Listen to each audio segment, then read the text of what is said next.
Power, Westeros, which is the Italian equivalent to Entertainment Weekly. Oh, cool. Right. Okay. No, non avevo ancora iniziato, mi stavo solo presentando. Ok, ti ho alzato troppo tanto, perdono. Non c'è problema, dimmi tu quando parli.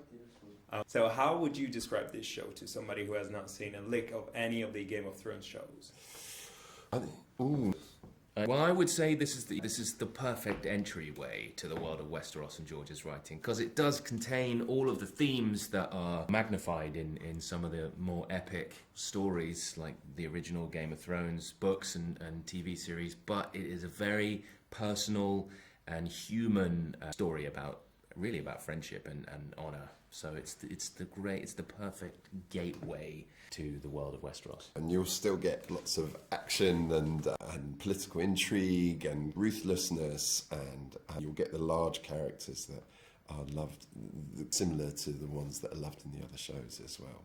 And it's a kind of juicy, visceral world that I think will appeal to. For sure. Now, the thing that I like the most about the show is that it doesn't take itself too seriously. Mm-hmm. Do you think that's the big draw that this show will have on audiences?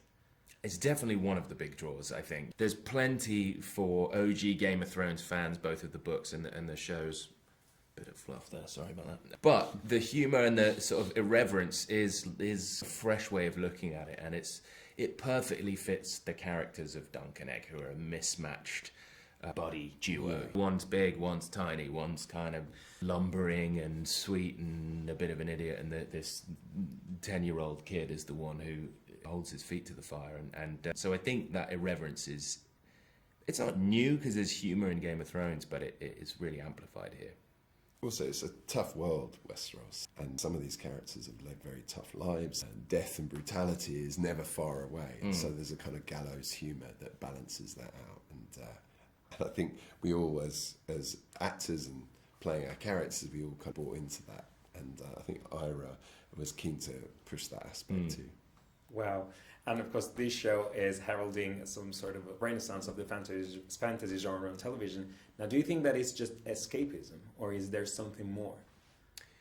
Well, I think it's both. I think fantasy always kind of serves that dual purpose. Look at all of the big fantasy franchises in books and in film. It does both. You can lose yourself in it because it's not so directly tied to the world that we are living in. You can escape within it, but at the same time it does offer up an opportunity to talk about the world and history and the future and what's happening right now. And I think that's why people gravitate towards George's characters in this world so much, is that it's really richly drawing on history and the history of sort of medieval Britain, but also political intrigue from today, and so you can do both. I think these stories have all good stories maybe, but certainly the fantasy stories that I know have kind of a strong moral exploration at their heart, and certainly that exists in this show. The world in which Dunk is a part of is cynical and corrupt,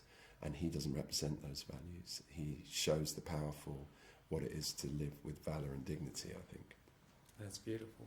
Now, was it daunting for you to get into such a revered sandbox as the one of Game of Thrones? Probably should have been more daunting, but I think we're both quite arrogant. We're so both we didn't care. incredibly arrogant. Love it. So nothing was Great a problem. soundbite. No. Thank you. Please don't use that. Actually, we're fuck it, both use it. assholes. Well, so are our characters. No, you know what? You have to just go big or go home. At the end of the day, the more people who love these characters, the more people you hope are going to come flocking to see the show and to see this interpretation of it. And I think we would have been more nervous if we didn't have confidence in this adaptation and in the team who were putting it together. But to be honest, it was all there. It was just such a great opportunity to come and play in a world that has a built-in fan base, people who love it, and they love these novellas and love George's writing, the original shows. That's pretty rare. Yeah. And also to have an awesome character within that, something that you're like, yes, I want to be this guy. You can't think really about the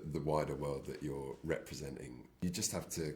You wouldn't be able to get up and get in front of the camera. So you have to look at the script, see what's there, and act that out. And then- now we get to be shit scared. Now I'm reminded how many Here comes people the love the fun part. world. Now I'm nervous. Yeah, yeah. But I wasn't back then because Yeah. the scripts, as I say, and the characters were so Yeah. strong. So it was just really great fun to play. And we're still obnoxiously not feeling nervous because we're proud of the show and we have confidence. You know what And I you're mean? good actors, so That's Yeah, very so sweet even of if you. we were- You're one of the first interviewers to say that. Come no, on. No, it's Or were you implying that we are actually shit scared and just covering it up? Really? yeah. No, not at all. I'm afraid my time is up. Ah, I would love to such a chat more pleasure. with you guys. Thank you so much. No Thanks, worries, man. no Cool. worries. Whoop. Right. Okay, yeah, Thanks, okay, man. ciao. Cool. Take care.